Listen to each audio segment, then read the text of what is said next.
छत्तीसगढ़ी गाने देखने के लिए हमारे YouTube चैनल को सब्सक्राइब करें और नए अपडेट्स जानने के लिए बेल आइकन के बटन को क्लिक करें।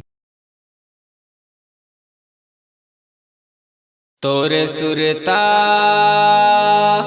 आथे जवारा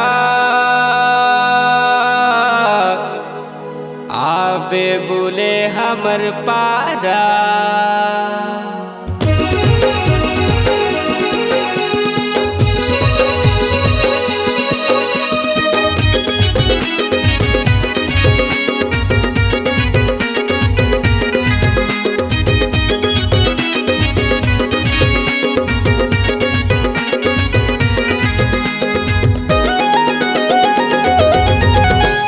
सुरता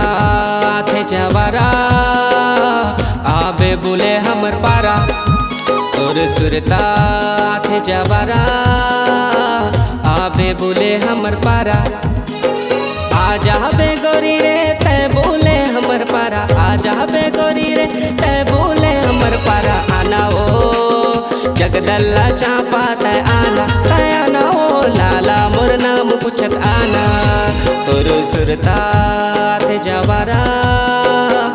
आबे बोले हमर पारा तोर सुरता थे जवारा आबे बोले हमर पारा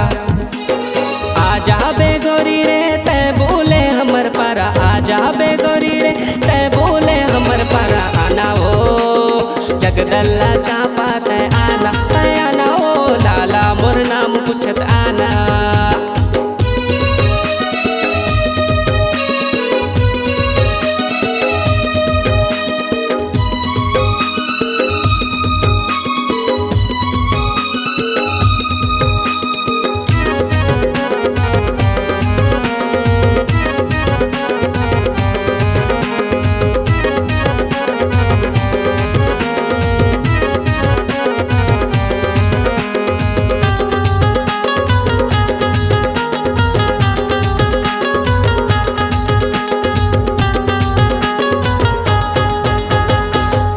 जवानी के चर्चा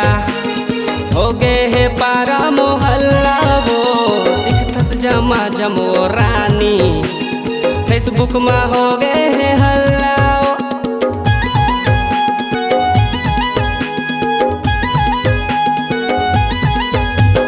तोरे जवानी के चर्चा हो गए है पारा मोहल्ला वो दिखतस जमा जमो रानी फेसबुक में हो गए है हल्ला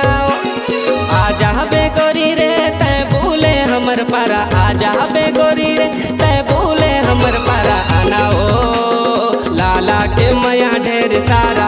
आना ओ माया के चिन्ह ले दोबारा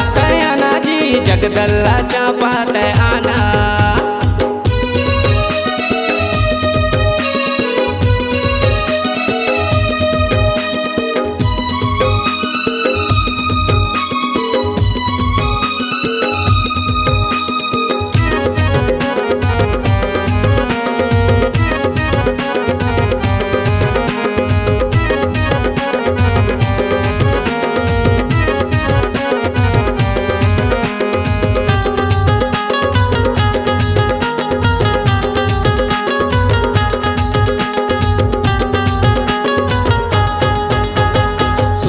न पुल है दीवाना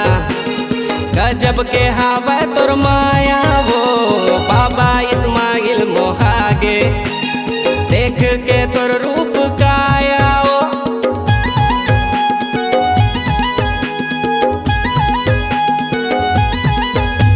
मुबारक गलो है दीवाना गजब के हवा तोर माया वो अरविंद श्रीवास्तव मोहागे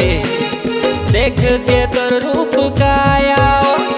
आजा बे गोरी रे ते बोले हमर पारा आजा बे गोरी रे ते बोले हमर पारा आना ओ राजन दीवाना है जवारा आना ओ जिंदगी के मजा ले ले सारा आना जी आर्यन के माया मा मोहाना तोर सुरता थे जवारा आबे बोले हमर पारा तोर सुरता थे जवारा आबे बोले हमर पारा आ जाबे गोरी रे तै बोले हमर पारा आ जाबे गोरी रे तै बोले हमर पारा आना वो